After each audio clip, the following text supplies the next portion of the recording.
ஆண்டவரே, இந்த மாலை வேளையில் நாங்கள் உம்மை நமஸ்கரிக்கிறோம், உம்முடைய பாதத்திலே விழுகிறோம் கர்த்தாவே.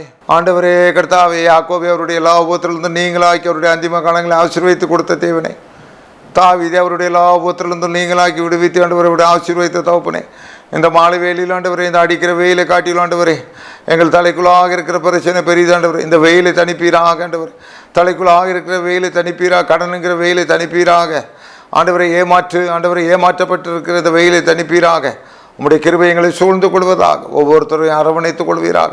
யாரையும் புறக்கணித்து தள்ளாத நேசரே, ஒருவரையும் புறக்கணித்து தள்ளாது இருப்பீராக. எல்லாரையும் உடைய மந்தைக்குள்ளாக அரவணைத்துக் கொள்வீராக. இயேசுவினாலே வேண்டுகிற நல்ல பிதாவே, ஆமென் ஆமென். கர்த்தருக்கு பிரியமானவர்களே, சங்கீதம் 117 உங்களுக்கு எல்லாருக்கும் தெரியும். சங்கீதத்தில் சிறிய 2 வசனம் உள்ளது. இது 119வது சங்கீதம், 176 வசனம் இருக்கும். 2 தான். இது இது சின்னவர், அவர் பெரியவர், 2 தான். இந்த 117 2. ஜாதிகளே எல்லாரும் கர்த்தரை துதியுங்கள், ஜனங்களே எல்லாரும் அவரை போற்றுங்கள், அவர் நம்மேல் வைத்த கிருபை பெரியது, கர்த்தரின் உண்மை என்றென்றைக்கும் உள்ளது, அல்லேலுயா. அவர் நம்மேல் வைத்த கிருபை பெரியது. அன்பான தம்பி, வாலிப வயசில் காணப்படுற தம்பி, உன்னை பற்றி தான் பேசிகிட்டு இருக்கேன். என்னமோ கர்த்தர் எனக்கு அதை செய்யலை, எங்கள் பெரியப்பா பையனை பார்த்தா அவன் இப்படி நல்லா இருக்கானே, எங்கள் குடும்பம் ஒரு காலத்தில் நாங்களாம் எல்லாருக்கும் உதவி செஞ்சோம், நாங்கள் ஏன் இப்படி இருக்கோம், நீ பேசுகிற பேச்செல்லாம் கர்த்தருக்கு விரோதமான பேச்சியாக இருக்கிறது.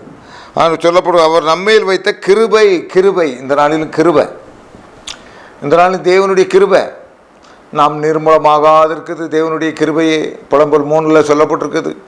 அன்பான தம்பி, இந்த சரீரம் தேவனால் கொடுக்கப்பட்டதாக இருக்கிறது. இந்த தேவனால் கொடுக்கப்பட்ட இந்த சரீரத்திலே நீ நன்மைகளை அனுபவிக்க வேண்டும். என்ன நன்மைகளை நீ பெற்றுக்கொள்ள முடியும்? நானெல்லாம் சொல்லுவேன், என்னுடைய வாழ்க்கையில் தெரிஞ்சவங்ககிட்ட சொல்லுவேன், கலெக்டர் வேலை பார்த்தான் ஐயா, 1.5 லட்ச ரூபா சம்பளமா, அதை விட அதிகமாக ஒருத்தர் பிஸ்னஸில் சம்பாதிக்கிறான். சம்பாத்தியம் தானே முக்கியம். கலெக்டர் வேலைனாலும் 58 வயசில் ரிட்டையர்டு. ஒரு தொழிலதிபருக்கோ ஒரு வியாபாரிக்கோ என்றைக்குமே ரிட்டரே கிடையாது. ஆக இந்த உலகத்திலே நன்மை என்பதை நான் சொல்லி கொண்டு வர்றேன். புசிக்க வேண்டும், குடிக்க வேண்டும், அதுக்குரிய வருமானம் வர வேண்டும். இதை தேவன் உனக்கு காண்பித்திருக்கிறார். இல்லாத பொல்லாதெல்லாம் கொண்டு வந்து உன்னை தேவனை விட்டு பிரித்தாளுகிற சூழ்ச்சியே மிஸ்டர் சாத்தான் செய்வான். அவனை பாரு, இவனை பாரு, நீ அவனை ஏன் பார்க்குற? நீ போட்டிருக்க சட்டையை நீ பாரு, நீ கொடுத்துருக்க லுங்கியை நீ பாரு.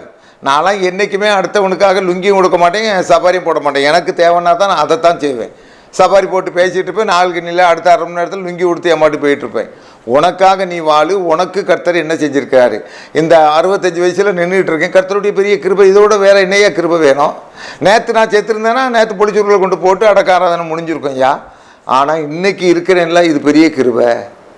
ஆனால் புசிக்க எனக்கு ஆண்டவர் அனுக்கிரகம் தந்திருக்காரா? பெரிய கிருபை. ஆக அவர் நம்மேல் வைத்த கிருபை பெரியது, கர்த்தரின் உண்மை என்றென்றைக்கு உள்ளது. இதை நீ முதல்ல உணர்ந்துக்கையா. ஆண்டவர் மேலே குறை சொல்கிறதுக்கு நீ யார்? அவர் படைச்சதில் உன்னை கூட்ட முடியுமா, குறைக்க முடியுமா? ஒரு நாள் சந்திரன் இந்த இடத்துல நிப்பாட்ட முடியுமா, சூரியன் இந்த இடத்துல நிப்பாட்ட முடியுமா? இல்லை இந்த சுண்டு வரல பெருக்கத்தை உண்டு பண்ண முடியுமா, இல்லை குறைக்க முடியுமா? எதுவுமே ஒன்றும் முடியாது. வெறும் இந்த சாத்தான் தடுற தந்திர மந்திரத்துக்கு நீ ஆளாகாத. கர்த்தருடைய கிருபை பெரியது, அவருடைய இரக்கம் பெரியது. கர்த்தருடைய பெரிய கிருபை, பெரிய இரக்கம் என்ன தெரியுமாயா? எல்லாவற்றையும் படைச்சி வச்சு உனக்காக எனக்காக சிலுவையை சுமந்தார் ஐயா, இந்த உலகத்தில் வந்தார் ஐயா, கஞ்சி காப்பியை குடித்தார் ஐயா, நம்மளோடு வாழ்ந்தார் ஐயா. வாழ்ந்துட்டு உனக்கு இரக்கம் செய்கிறவர்கள் பாக்கியவான்கள், அவர்கள் இரக்கம் பெறுவார்கள். நீதி நிமித்தமாக பசிதாகம் உள்ளவர்கள் பாக்கியவான்கள். மத்தேயு 5 அதிகாரத்தில் சாந்த குணமுள்ளவர் பாக்கியவான்கள். ஆண்டவர் எவ்வளவோ காரியங்களை சொன்னார் ஐயா, நேரில் வந்து சொல்லிட்டார் ஐயா. இதை விட இந்த தெய்வம் வேறு என்னையா செய்ய முடியும்? உனக்காக ரத்தத்தை சிந்தினார். நீ யாருக்காக? உன் அண்ணன் தம்பிக்கு 1000 ரூபா அள்ளி கொடுத்தாலே பேசிக்கிட்டு அலையிறிய. ஆண்டவர் உனக்கு செஞ்சதை என்னைக்கு சொல்லிட்டா இருக்காருயா. எவ்வளவு காரியத்தை செய்து முடிச்சிருக்காரு உனக்காக எனக்காக. ஆக அவருடைய இரக்கம் அவருக்கு பயந்தவர்கள் மேலேயே உள்ளது. ஆக கர்த்தருக்கு பிரியமானவர்களே, இந்த அருமையான உலகம், ஒண்டர்ஃபுல் வேர்ல்டு, ஆண்டவர் படைச்சதெல்லாம் எவ்வளவு அருமையாக இருக்குயா. கோடை காலத்தை கொடுக்குறாரு, மாரி காலத்தை கொடுக்குறாரு, சந்திரனை கொடுக்குறாரு, நட்சத்திரத்தை கொடுக்குறாரு, என்ன செய்கிறாரு, நல்லா அழகாக வெஜிடபிளை கொடுத்துருக்காரு, நல்லா ஆடு மாடை கொடுத்துருக்குறாரு. ஒரு ஆடு மாடு இப்போ ஓடலன்னு வைங்க, ஞாயிறு ஒரு பெசலாக இருக்குமா ஐயா? சண்டே பெசல் எப்படியா இருக்கும்? அழகாக ஆடு மாடை கொடுத்துருக்காரு. அடிக்கிறோம், புசிக்கிறோம், பிரியாணி என்ன சாப்பிட்றோம், வாங்குகிறோம். என்னத்துலையா கர்த்தர் குறை வச்சாரு? ஒரு இதுலேயும் கர்த்தர் குறை வைக்கவே இல்லை. அவருடைய கிருபை பெரியதையா. நீ வாழ்வது அவருடைய கிருபை, உன் குடும்பம் இருப்பது அவருடைய கிருபை, நீ பிள்ளைகளை பார்த்து கொண்டிருப்பது அவருடைய கிருபை. அவரை சோத்திரம் பண்ணு, அவரை துதித்து கொண்டே இரு. இன்னும் பல கிருபைகளை ஆண்டவர் உனக்கு செஞ்சுக்கிட்டே இருப்பார், பல நன்மைகளை தேவன் உனக்கு செஞ்சுட்டே இருப்பார். ஆகவே சங்கீதம் 117 சொல்லுகிறார், ஜாதிகளை எல்லாரும் கர்த்தரை துதியுங்கள், ஜனங்களை எல்லாரும் அவரை போற்றுங்கள். அவர் நம்மையில் வைத்த கிருபை பெரியது, கர்த்தரின் உண்மை என்னென்றைக்கும் உள்ளது, அவர் உண்மையில் வைத்த கிருபை பெரியது. ஆகவே கர்த்தரை போற்று, கர்த்தரை துதிக்க ஆரம்பி, கர்த்தரை சோத்தரிக்க ஆரம்பி.